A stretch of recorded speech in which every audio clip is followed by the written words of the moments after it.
دریا کی ایک موج نے بہت سی مچھلیوں کو کنارے پر لا پھینکا۔ ایک رحم دل شخص یہ منظر دیکھ رہا تھا۔ وہ آگے بڑھا اور اس نے ان مچھلیوں کو اٹھایا اور دریا میں واپس پھینکنے لگا۔ ابھی وہ یہ کام ختم ہی نہ کر پایا تھا کہ ایک اور موج آئی اور اس نے بہت سی مچھلیاں پھر سے باہر پھینک دیں۔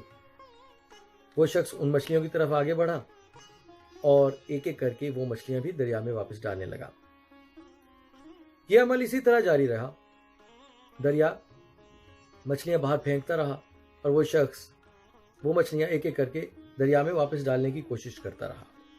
یہ منظر ایک اور شخص دیکھ رہا تھا۔ وہ آگے بڑھا اور اس نے پہلے رحم دل شخص سے کہا کہ تم جو یہ کوشش کر رہے ہو اس کا کوئی فائدہ نہیں ہے۔ یہ دریا صدیوں سے اسی طرح سے مچھلیاں باہر پھینکتا ہے جنہیں تم واپس ڈالنے کی کوشش کر رہے ہو۔ تم کب تک یہ کام کرو گے؟ وہ پہلا رحم دل شخص مسکرایا اور اس نے کہا کہ مجھے قدرت نے جتنی طاقت دی ہے میں اس قدر برائی میں اپنی اچھائی سے حصہ ڈالنے کی کوشش کر رہا ہوں۔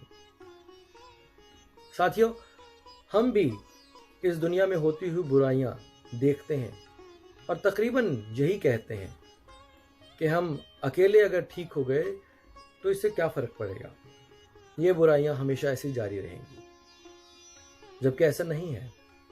ہم دیکھتے ہیں کہ ہم پہ فرض عبادات میں بھی اکثر عبادات ایسی ہیں کہ جو انفرادی حیثیت میں کی جاتی ہیں، اور ہمارا ایمان ہے کہ وہ انفرادی حیثیت میں کی جانے والی عبادات بعد میں اجتماعی طور پر معاشرے اور دنیا کی بھلائی کا سبب بنتی ہیں۔